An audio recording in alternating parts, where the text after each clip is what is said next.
Taarifa kwa nyakati hizi ambazo ni za upekee, nyakati zilizojaa furaha lakini pia na majonzi ndani yake, lakini tunaziweka kwa pamoja. Ni nyakati muhimu kwa sababu ni kipindi cha mashindano ya mipira, yani soka la hapa nyumbani Tanzania pamoja na Afrika kwa ujumla. Mimi nikukaribishe wewe shabiki ambaye ndio kwanza unajiunga nasi hapa.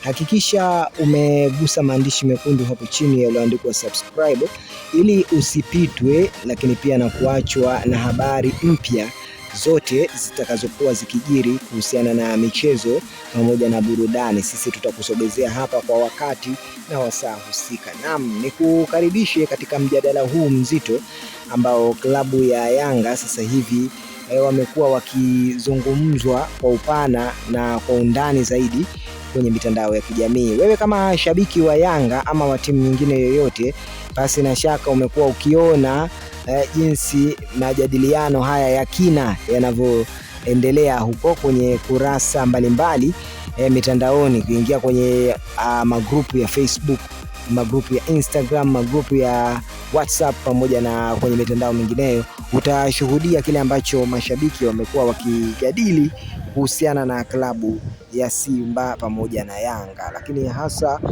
klabu ya Yanga wameweza kujipatia sifa nyingi kwa kuwa lile kundi lao bora ambalo waliweza kupangwa, ambalo hata washabiki pia wa Yanga waliona kabisa kwamba kwa ugumu wa timu ambazo Yanga wamepangwa nazo, kazi lazima ifanyike ili Yanga waweze kupita kwenye kundi hilo. Lakini bwana, unaambiwa mtu si nyau wala mtu usimdharau. Basi hivi ndivyo ambavyo imetokea. Yanga wameonyesha uwezo wao mkubwa kweli kweli, na pongezi kubwa ziende kwa kocha Pedro, lakini pia kamati nzima na benchi la ufundi na la maandalizi kwa makubwa ambayo wameyafanya na ambayo wanazidi kuyafanya, kwa sababu timu ya Yanga ndio wanajinoa zaidi kuelekea kuzichapa mechi zao kadhaa za kipindi hiki cha ligi kuu ya hapa nyumbani Tanzania. Lakini hata hivyo pia bado wakati huo wakisubiri mechi za kimataifa huko CAF.